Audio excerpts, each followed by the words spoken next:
Good morning and welcome to this week's webinar Wednesday. Here we are on the 3rd morning, June. So this week it's with me, Keith Etherington, and June Dunlop. yeah.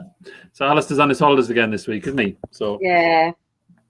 So it's us two and our guests today. We've got our guests joining slightly later, about 10 past 11, not 10 past 10. 10 past 11 even, yeah.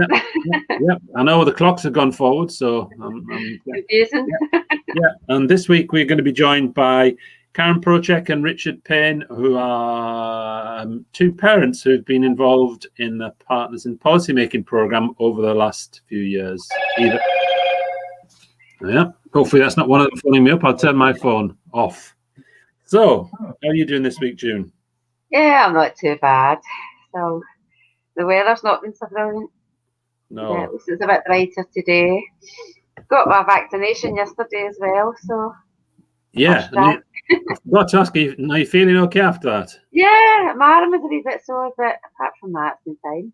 Yeah, good. I think most people have been saying that, haven't they? They get their arms a wee bit sore, and then everybody experiences is sort of personal to themselves, isn't it? So some people have been having side effects, other people haven't. But that's I think it's kind of individual. I think all in all, though, people seem to be not suffering too badly with any kind of symptoms afterwards. So which is good.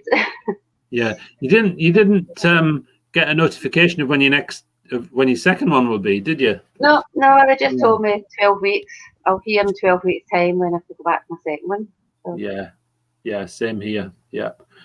Okay, so if anybody is watching today as a live stream and haven't been before, then you can make comments in the comments section in the top, which should be in the top right-hand corner of your screen, or you can ask any questions to us, which should be in the top right-hand corner of your screen. So if there's anything like that you want to do, then please feel free to do that. There we are. There's any comments, any questions, please feel free to do that.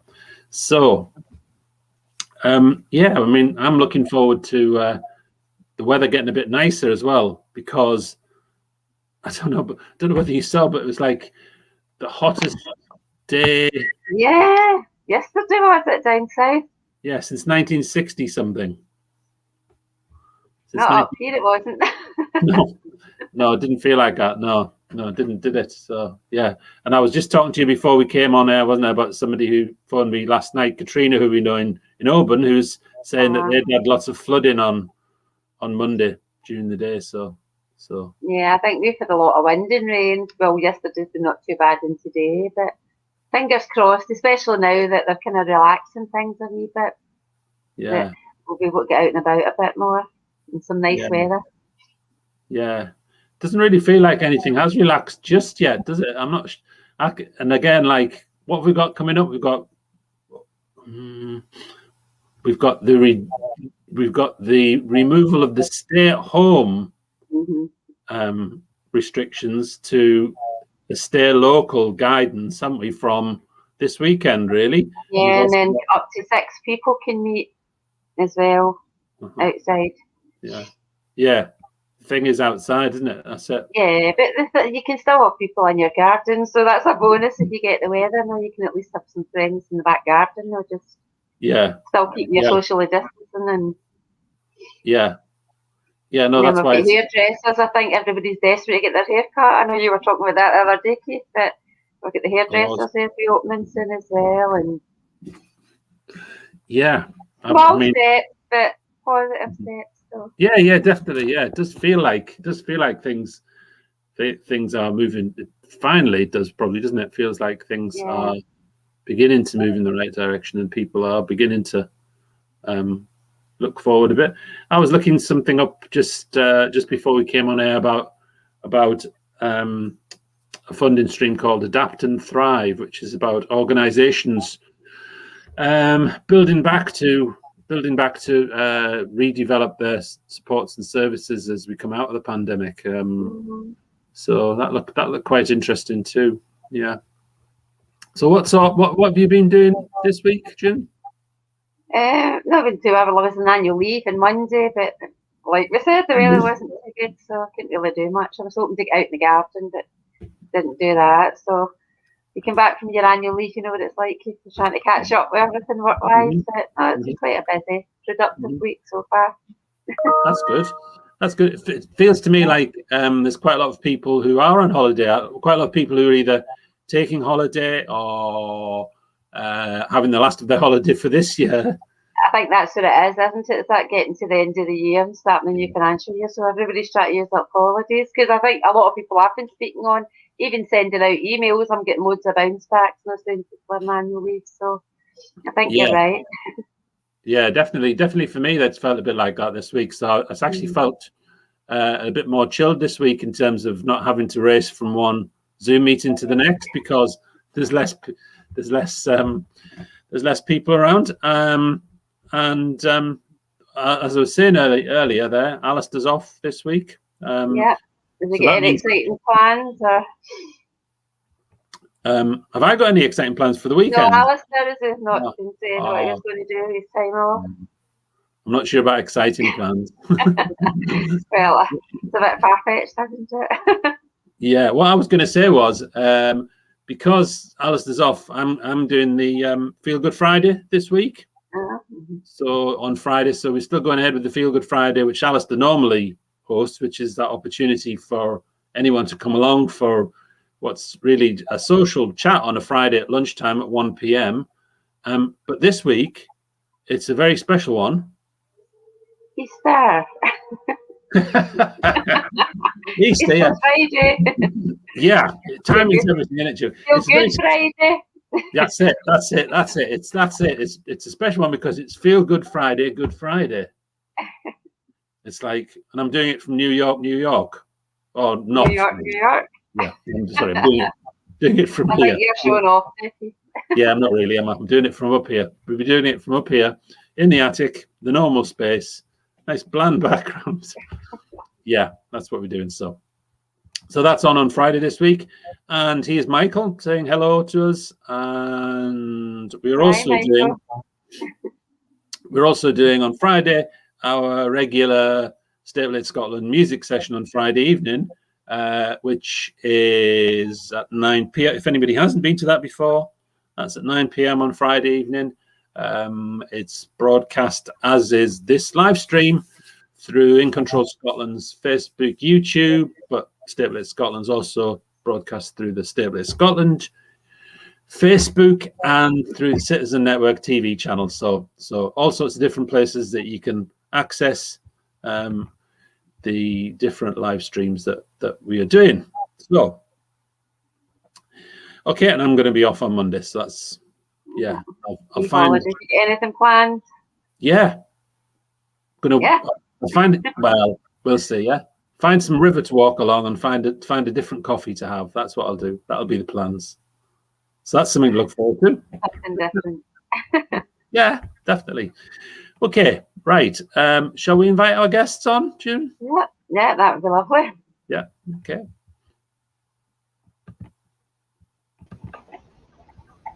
Hey, welcome. Hi. Hi. Yeah, can you hear us okay? Yes. Yeah. Can you hear us? Yeah, we can. Yeah. Excellent. Some weeks it works and some weeks we get echo and some weeks... That's technology for you, though. Oh, I know. Yeah. It is. Okay, so what we're going to ask you to do, just first of all, we'll take it in turns and we'll ask you to do things. So we'll ask you questions and we'll just take it in turns as we go around. So Karen, do you just want to introduce yourself first? Yeah, I'm Karen Procek. I am mum to Logan and Rory, married to Chris, and I live in Bonnybridge. Mm-hmm. And Karen, can you remind me when did you do Partners in Policymaking? What year did you do Partners in Policymaking? Oh gosh, I meant to check this and I totally forgot. I think I am the 2017 cohort, but I might not be. I think you're right. I think you were, Karen. 16, 17, was it not? You were, yeah. Yeah, I think so. Okay, that's good. Thank you. And Richard, do you want to introduce yourself? Yeah, I'm Richard Payne. I live in Linlithgow, and I've got an nearly 18-year-old daughter and a 14-year-old son. And I was part of the group that got halfway through Partners starting in 2019, and then got to about February, and COVID hit. Yeah, I know. When I was posting something about this on Facebook, I didn't know how to describe you because I couldn't describe you as a Partners graduate. so I just said that you were both people who'd been participants. Whereas obviously I could describe Karen as a Partners graduate, but hopefully we'll be able to reconvene at some point. And yeah, excellent, good. So we usually just start off by asking you how things have been really over the last. I mean, every time. Yeah, I know. Yeah, Karen, do you want to just tell us how things have been? What's the impact of all this been on you and your family, and the things that you can do and the things that you haven't been able to do? And yeah, I mean, gosh, last March, just life changed dramatically. I think it is interesting though, because I think I do wonder if like families like ours were maybe a bit more equipped to kind of deal with services stopping and not having access to a lot of things, because that's kind of our life a lot of the time. So when we went into lockdown, it was just madness at first. Nobody really knew what it meant. There was maybe a wee bit of an excitement about it, that you didn't, well, the boys didn't need to go to school, and I was put on furlough. So I think those initial days, it just felt quite overwhelming. There was a feeling that we were all in this together, because it was all new for everybody.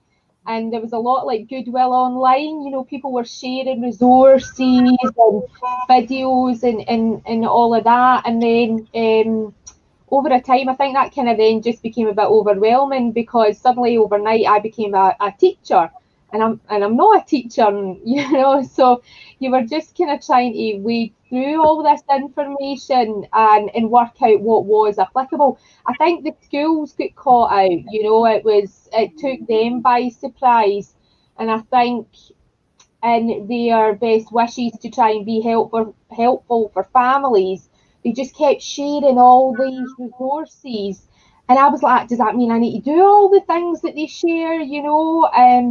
So you had the guilt already, and then I felt quite overwhelmed. So it took a bit of time for me to feel that I found my way through this. That I was kind of doing a bit of the educating, but mostly just keeping my family safe. And I think once I had a bit of a talking with myself and said, you're not a teacher, you know, it's not your responsibility. You just need to do what you can do. So it definitely took us a few weeks just to kind of find our path and just feel comfortable with that. But I think it's been different. The two lockdowns have been different. Lockdown 1 versus lockdown number 2, I think, have been quite different. Yeah. I think lots of people found the second one harder, haven't they? Just because there was less of a sense that we were going to be out of it soon, and not the first one there was all that, you know, you didn't really know what was. Yeah, I think it's really important as well, that, isn't it, that idea that yeah, lots of people have said about, you know, I'm not a teacher, and I didn't know what to, and I thought I needed to do that, and then it's just really important that people are able to be kind to themselves about those sorts of things, isn't it? Yeah, absolutely. And I think, you know, you just want to do the best that you can for your kids, for yourself. And then it just felt quite overwhelming. And in the end, I had to say to like Rory's school in particular, I said, stop sending me all this stuff that he clearly can't do. Do you know, like, it's just too much. So I think, you know, they certainly learned over time. And I think that's probably one of the big differences between lockdown 1 and lockdown 2, was that the schools were a lot more in control in lockdown 2, because they kind of got their stuff together, really, do you know, and it forced a lot of schools to go online, when a lot of schools had always kind of been quite wary of that.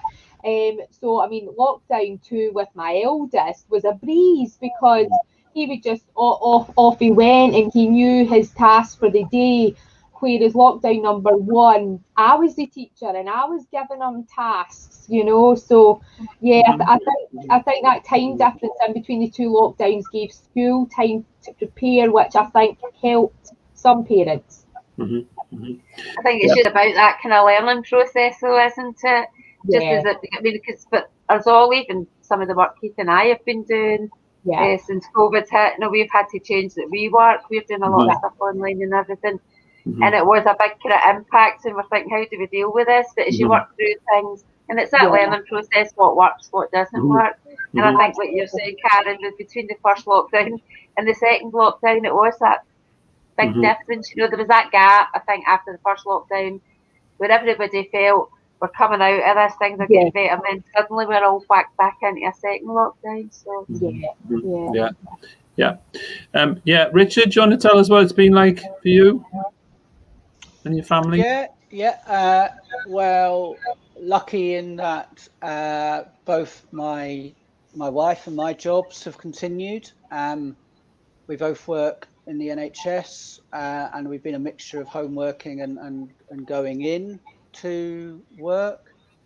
But very lucky to financially, it's been fine.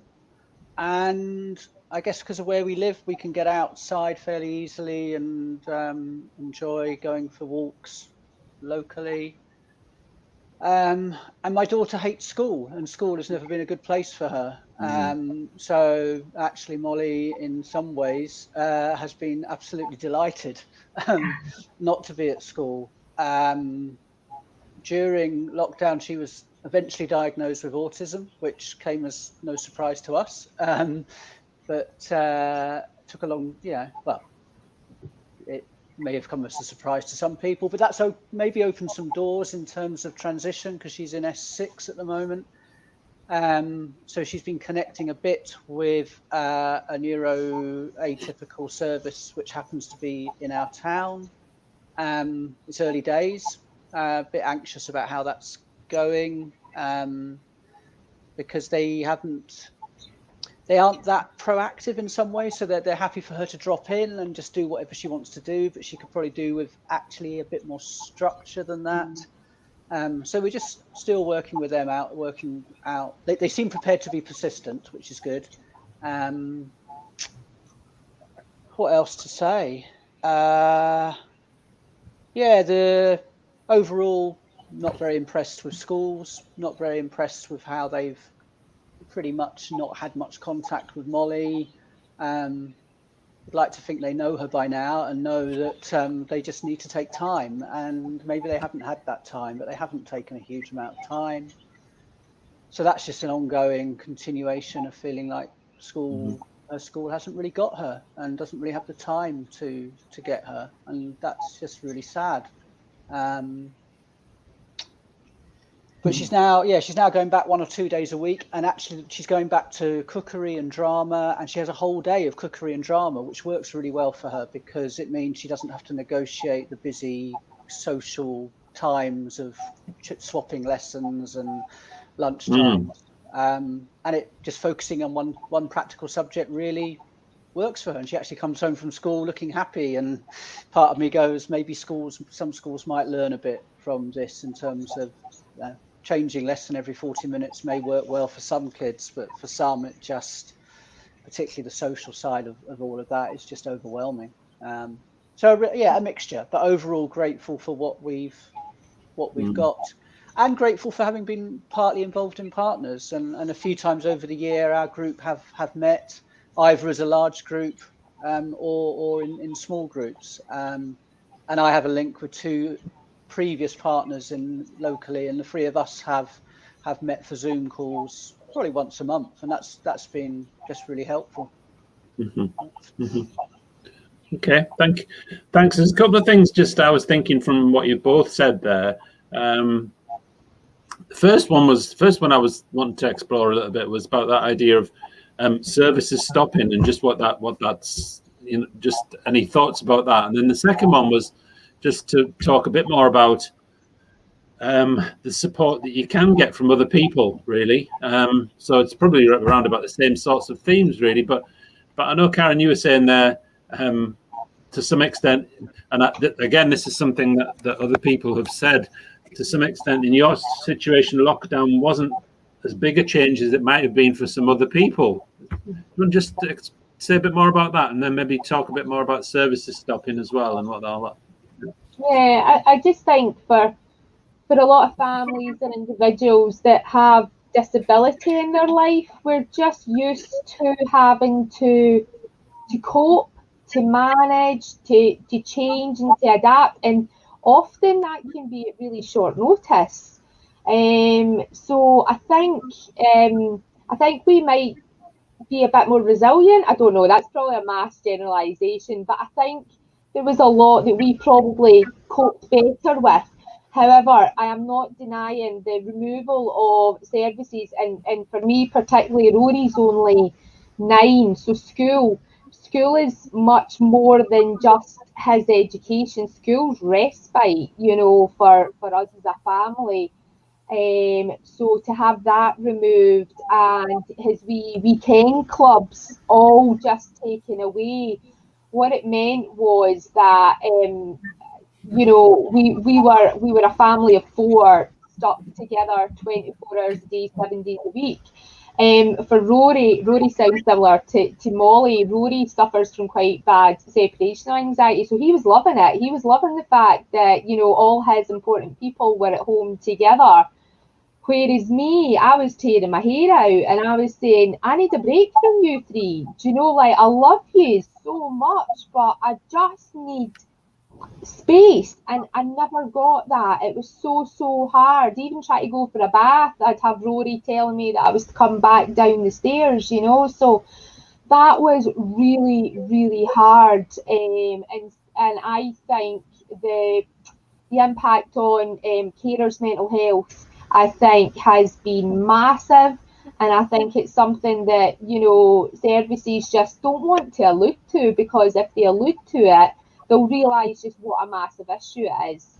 So I think that during both lockdowns, the work that unpaid carers have done is just phenomenal. They've kept the country going, really, and they're just such an unsung, area of our population. So I think there was you kind of reflect back on lockdown, you're like that, like Rich was saying, we live in a really nice area, so we're so fortunate that we've got a garden we can go out and play in, or we could go for lots of nice local walks, but it was still so hard, and that's Rory being back at school for 2 weeks. And the difference in him is massive, for him and for me. I'm still walking about a bit lost. I'm still on furlough just now. And I'm like, what do I do? What do I do? This has been like a year of me just like full-time carer. So it's quite, it kind of messes my head sometimes. But yeah, nice parts, but not so nice parts. What I would say though is, I enjoyed the break from fighting the services. Normally it's always a constant battle. There's always emails to get written, or you're getting worked up about a meeting that you have to go to. Well, when everything stopped, all of that kind of stopped as well. And that was nice. To get that break from that was really quite nice. And then it started again at Christmas with the whole chat about schools going back, and you were like, yeah, those few months were a nice wee break, but here we go, back to normal. Services resume, so the fights begin again. So yeah, positives and negatives. Yeah. What, Richard, got any thoughts about that, about services? Because I mean, lots of people's experience was obviously from very early in the first lockdown, or from the first lockdown, that some people's experience was how things changed overnight, and then the services weren't there, or services were removed. Some people's experience was to get a bit more flexibility into the way that they could do things. Other people just had to obviously look more inwards and cope with the best way that they could. So, I mean, lots and lots of different experiences, but very, very challenging, obviously. So I'm throwing lots of things in there, Richard. Yeah, I suppose I'm hearing Karen speaking. I think I realise how much harder it would have been for us if this had happened 10 years ago. Because to some extent, Molly is, although she's not independent at all, she's a lot more independent than she was 5 or 10 years ago. So actually, yeah, grateful that it happened when it did in some ways. And she doesn't get there aren't a huge amount of services she's plugged into, really. It's mainly school and a drama club, which I think kept going, or certainly fairly quickly got up and running online. So she's been able to continue to benefit from that. But it's private, we can afford to pay for that, and not everyone can. So again, it's not a statutory service, it's something additional. But that's been probably the main source of contact she's had outside the family. And I suppose in some ways there have been lovely parts of having both children around more often. I already knew how much Molly had taught me about what really is important in life. She has, over the years, has just taught me how much love she has for me has actually transformed me as a person, and to some extent that's continued and even maybe intensified over the last year. But yeah, there've been times where the rare times where there's been an hour where I've been the only person at home, and that's been lovely. And but I am pretty good at finding my own time. I have a group that I join Monday, Wednesday, Friday mornings at 8 o'clock in the morning, which is a chance just to sit together and online to have a kind of 20-minute sit and then just check in with each other in terms of how we're doing. And I've done that 2 or 3 times a week for a year, and that's probably been pretty vital for me to have some kind of contact outside of the family. Mm-hmm. That's an interesting one. Just 20-minute sit together, because often people feel like they need to be doing something all the time, and sometimes it's actually just okay to be there, isn't it, with other people, as long as you know them and trust them, of course. But yeah. And I think getting back to what Karen, when you were saying earlier, Karen, just about, some of the parents that we've spoke to, Keith, we know that was when those kind of services throughout the pandemic sort of disappeared. Parents were struggling, like you were saying, about having to become a teacher, having to do schoolwork, and then you're trying to deal with your other day-to-day things that you normally deal with as well, and not being able to get any break at all. It can be really hard on parents. Yeah, it's just been really challenging for people. Absolutely. The highlight for me was like going to get the shopping each week, and then that wasn't exactly relaxing because you were like getting all your gear on and then coming back and you were washing all your messages, so it wasn't that relaxing. But that was your trip out the house, was to go and get the messages in. Yeah. I'm a carer myself for my brother. I'm an unpaid carer and I'm working as well. I've been working, Keith and I have been working all through this. And I look forward to a Sunday. I go and do my week shopping on a Sunday. And I look forward to that. That's my day out. Mm-hmm. Yeah, I think for me, what the thing is it's sort of just, obviously you think this often, but just reminds you about making the most of any small things that you can get to look forward to. Because for me, I used to, and I still do, love going out for coffee to different places. And obviously, when the coffee shops all closed down, you were still looking forward to going out for a takeaway coffee, and then you could get one at the door. So you can still look forward to. It's making the most, isn't it, of just any of those little things that we can during these times. Is there anything you were going to ask just now, June? I was thinking about vaccinations. Maybe we could just check with Karen and Richard how that's gone for them. That, yeah. Yeah. I got mine yesterday. How's My the first arm? You okay? It's not bad. I was saying to Keith earlier, just a wee bit sore. Now they give you a wee list of symptoms that might happen, but no, it's absolutely fine. A wee bit of stiffness, so that kind of sorry stiffness, but apart from that. Yeah. Yep. Yeah. Have you had vaccinations? Yeah, I've had my first one. I've actually had COVID. Have you you? know, Oh dear. Yeah, for all we kept ourselves in a wee bubble, and that's what I was raging about, was like we followed all the rules, we still ended up catching it. I blame my eldest son and he blames me, so I went to, it was when the hairdressers first opened back up, and my hairdresser messaged me saying that she had tested positive, and then a couple of days later, Logan's class was sent home. He sat next to a wee boy who tested positive. So my husband and I and Logan all tested positive, but we were fine. It was just like having a really heavy cold. But I can remember at the time, I was tweeting a lot about it, and I was saying that it was really good. So my local authority had this helpline number that would phone you up and say, do you need someone to go and get your shopping or pick up prescriptions? And I was saying that was amazing. But what I did say to them was that my husband and I were carers for my son. They were like, oh, well, that's nothing to do with us. And I was like, right, well, who is it to do with? Oh, I don't know.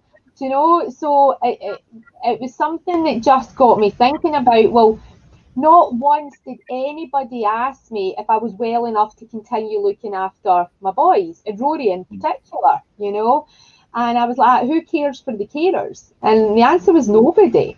Now, if it had gotten to the point where I was absolutely poorly, then yes, we would have contacted social worker, whoever. But I'm sure there's plenty of families who might struggle to do that. It's hard asking for help, and it just made me think there's a massive gap there that nobody's asking about those caring responsibilities around, getting sick, getting poorly.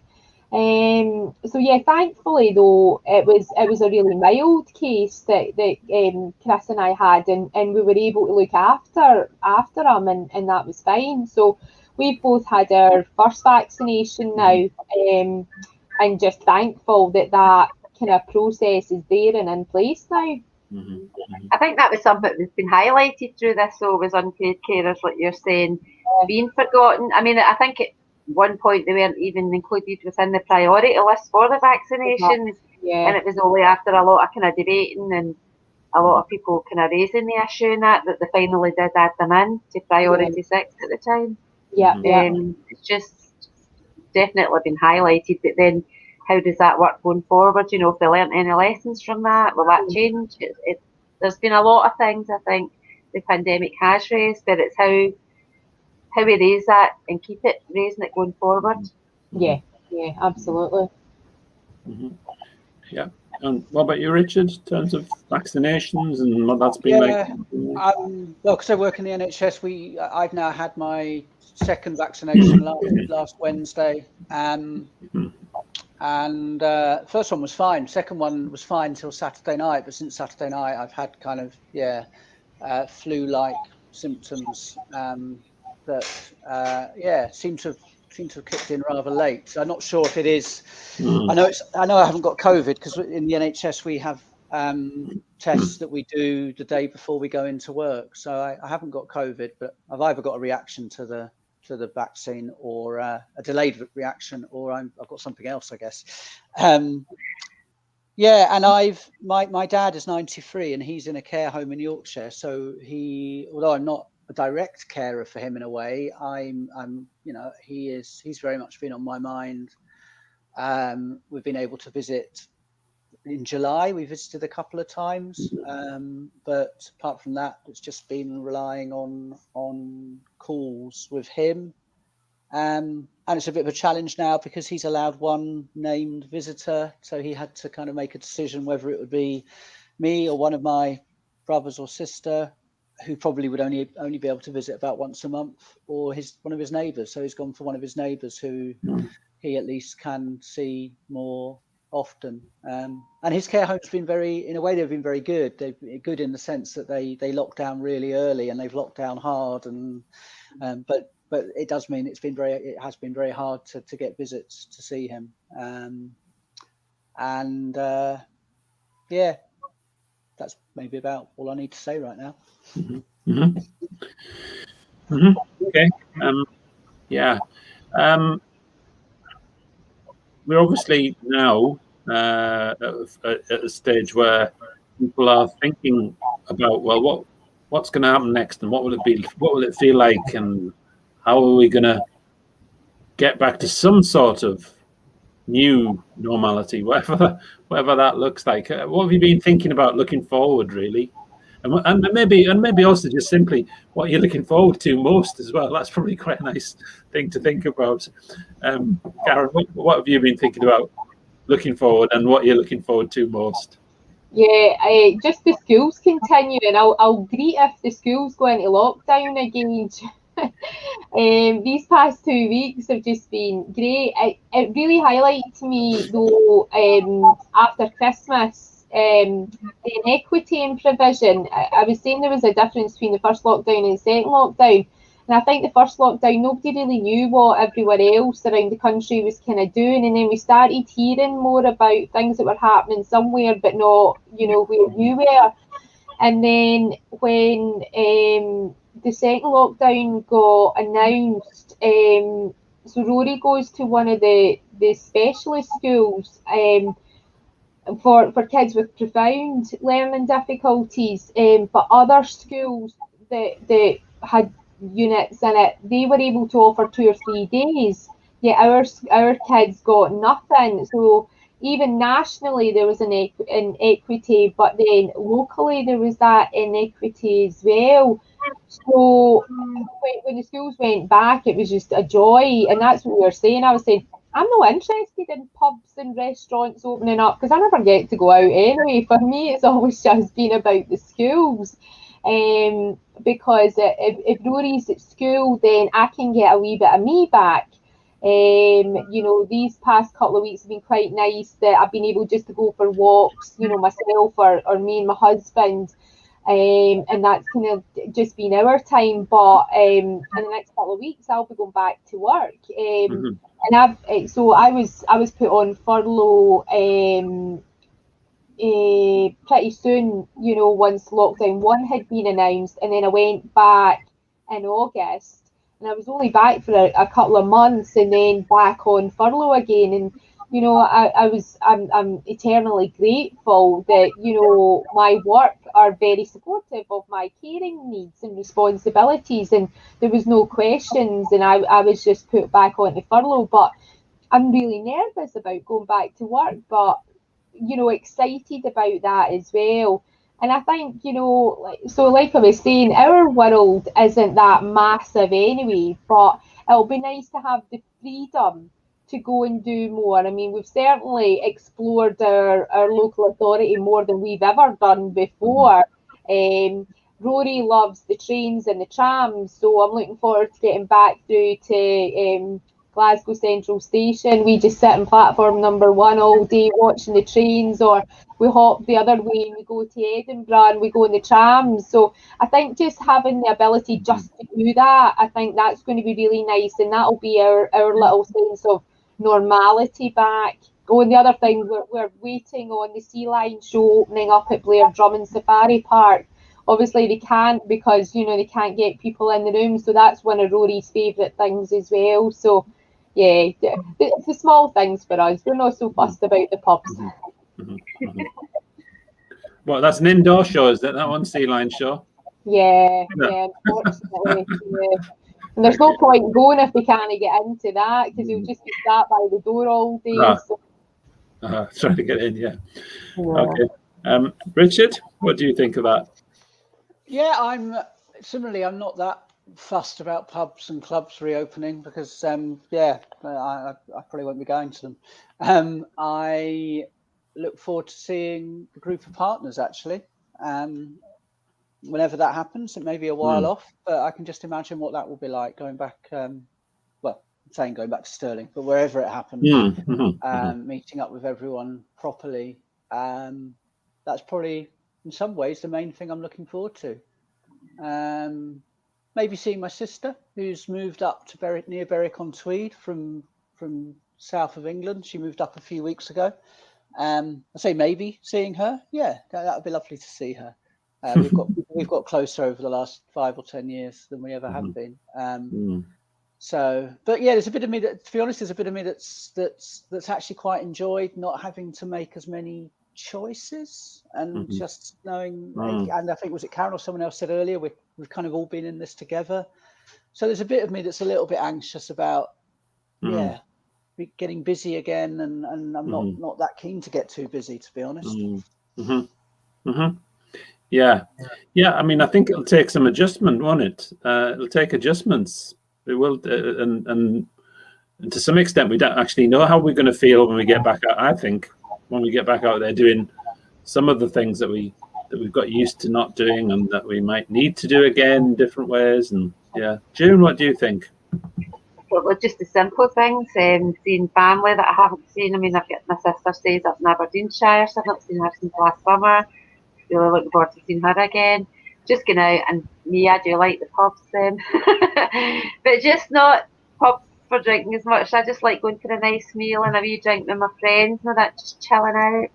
Just looking forward to some of that. Yeah. I think for me, it's. I mean, June knows this, but I'm going to be a grandparent this year, so, but I haven't been able to see any of my girls for a long time, obviously, because they're all in different places. We can't travel. So for me, I'm looking forward to that 26th of April bit where you can actually go out of your local area. So we can do that and begin to visit them again. So that'll be amazing. Certainly will. Yeah, okay. So our last question maybe today then would be, it's a nice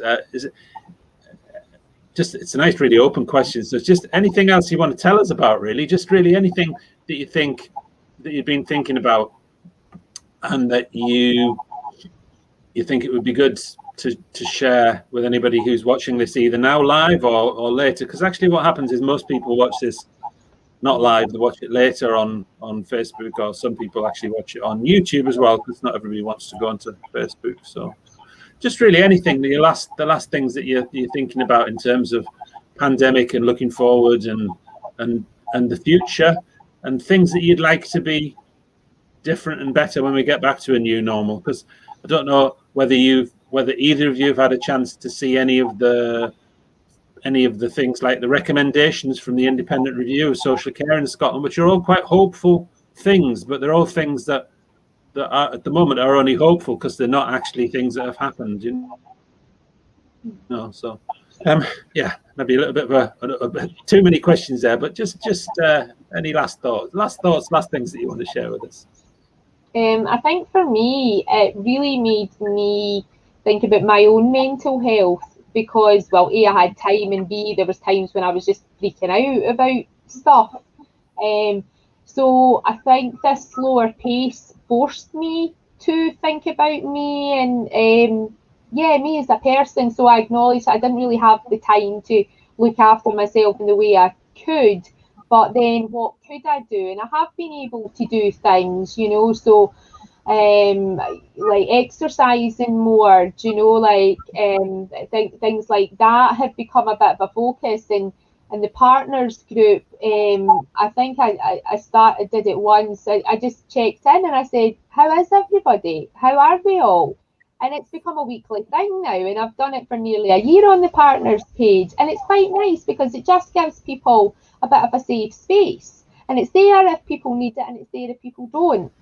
And I think, just bringing people together, because I think there's lots of conversations about mental health, but it's quite a big scary thing, and sometimes you don't want to be honest for fear of judgment or what that might mean. So I think just keeping it the profile raised is been quite important. But for me, I think it's made me think, no, I do need to slow down, and I can't take on every battle that needs to be fought. You know, I can only do what I can do.